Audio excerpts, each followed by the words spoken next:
Good morning, good morning, good morning. Miss Aurorah is back. Secured Entrepreneurs. Ken sent Miss Aurorah an article about Dynasty trusts. Miss Aurorah posted the article in the community section of this channel, and 4 of you emailed. And I want to thank you for emailing. Please continue to do so at info@aurorahdayconsulting.com. Miss Aurorah, what is a Dynasty trust? What is this? Is this one entity? Like, what's going on with this? Explain this. Give us the breakdown. Okay, so in this video, Miss Aurorah is going to explain the whole Dynasty trust thing and let all of the entrepreneurs who are visiting us, the secured entrepreneurs, okay, I want to let you know why it is you need to be utilizing the very same strategies and techniques for yourself and your family the way these uber wealthy families are utilizing these strategies and these techniques. All right, can we do it? Okay, so for those of you who do not know who I am Miss Aurorah Dey, and this is the Secured Entrepreneur Movement.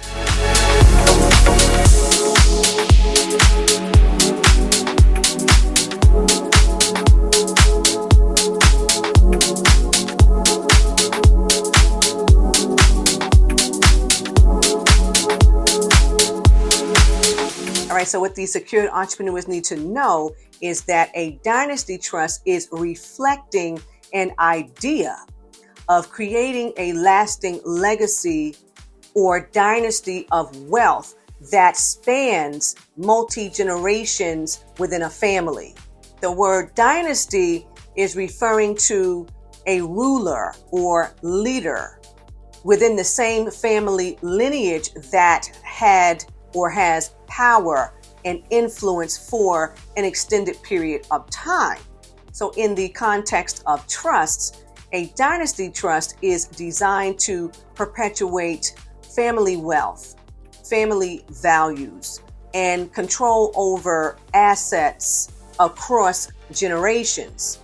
It's suggesting a sense of continuity, stability, longevity, and is highlighting the intention to create this lasting legacy beyond the current generation of beneficiaries. All right, so for those of you who read the article, you saw that the article was focusing on Jeff Bezos, the Wrigley family. If you go to Catalina Island, you will be able to experience what Mr. Wrigley created. It's still there, it's still standing there. People are still enjoying it. In fact, King David went for his 14th birthday.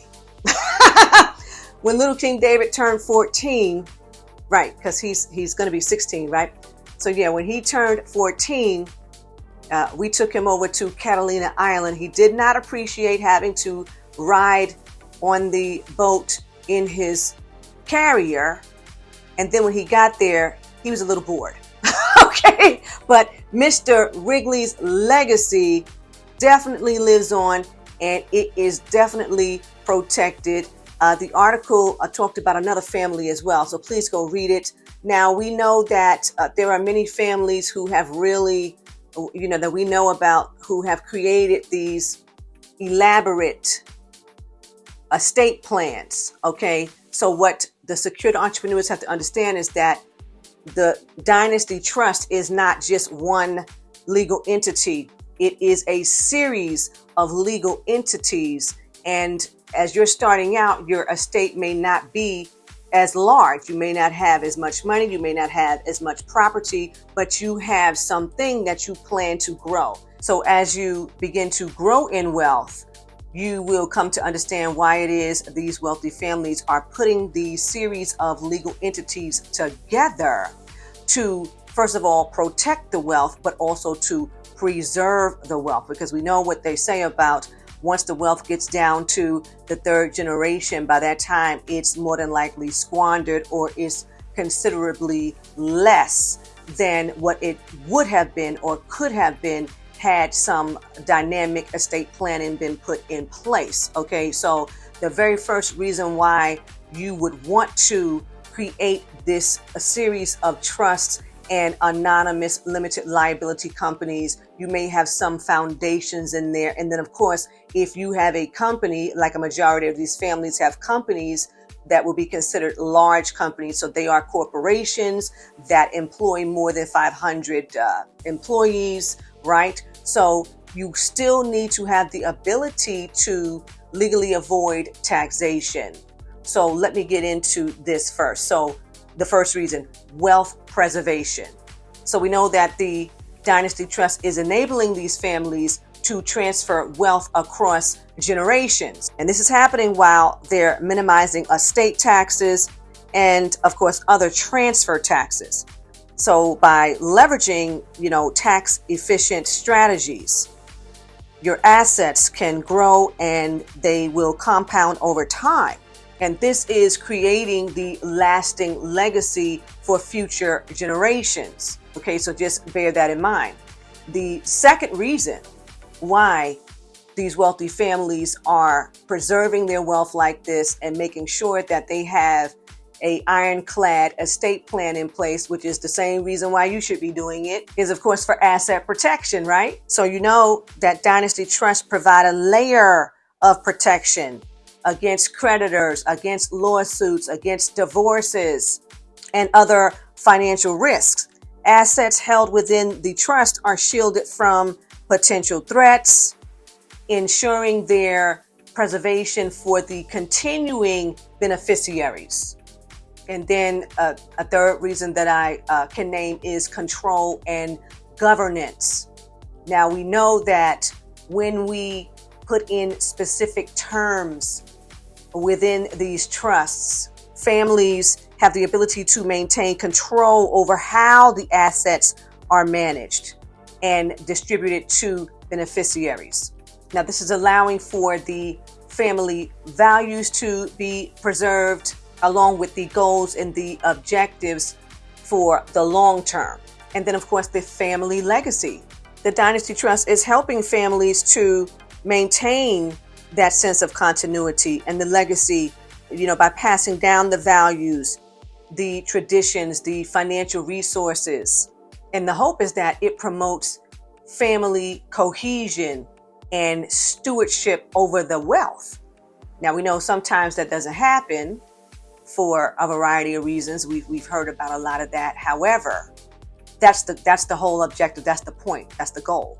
Individuals who set these things up are thinking about centuries. They're thinking centuries ahead, because most people, when they set out to do something great, in their mind this is going to stand the test of time. They want it to stand the test of time.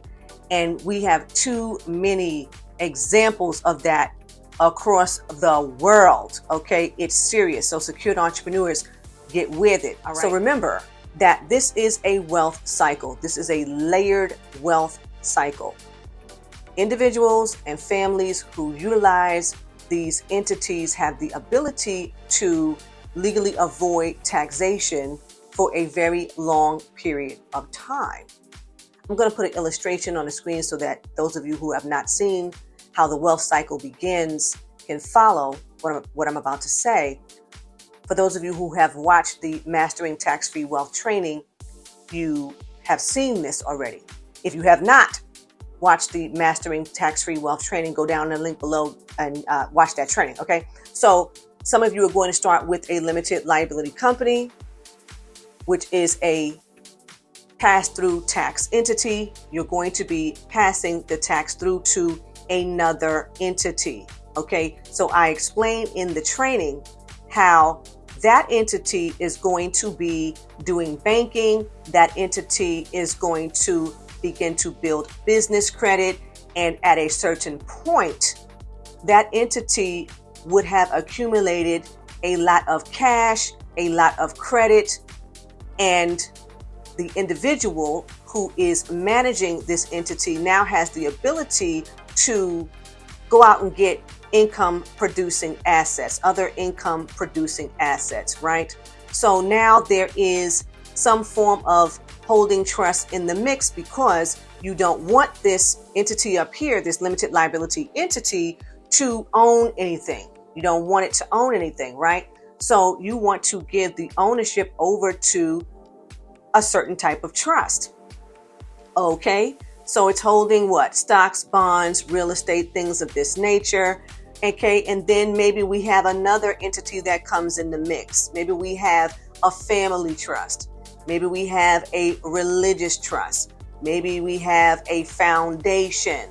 Okay, so this is how the miniature wealth cycle is going to begin. When you're starting off small, you don't really have a whole lot. You're building, okay? You don't yet have a corporation with 500 employees and making millions of dollars a month, okay? You don't yet have that. It's starting. So your estate plan is going to look different. Everybody's estate plan is going to look some way, right?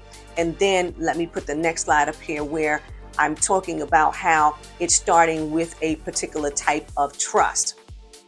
Whatever type of trust needs to be here. We know that maybe this trust is connected to a brokerage account. There are dividends being stored up. And then, of course, when the dividends come down, there will be a beneficiary payout. But maybe that beneficiary is another entity, okay? And then that entity pushes out a beneficiary payout. Maybe it's another entity, okay? It all depends on how you want your wealth cycle to work. It all depends on the flow that you desire, but the intention is to keep more of your profits, okay? And to enable the profits to be protected and to grow and pass down to future situations. The profits need to grow so that the future generations can build, okay? Because they have a job to do as well. You have left specific instructions that, hey, listen, either this business continues or some new businesses come out of this. You don't have an excuse because the money is here. The real estate is here. The landed estate is here. The business is already established. The trademarks are here. The copyrights are here. The marketing has been done. It's an international situation. You just now have the responsibility of managing, securing, and passing it on. All right. So that's what that whole article is about. So Ms. Aurorah has answered the question. All right. Now, I already said if you haven't watched the training, go down and watch the training. All right. If you don't understand much about trust, the Trust Basics link is also in the description box. Take the course. You know, you can get on Ms. Aurorah's calendar. Hello. That's all I wanted to share in this video. You know, you can find me, Ms. Aurorah Dey, at AurorahDeyConsulting.com. And until next time,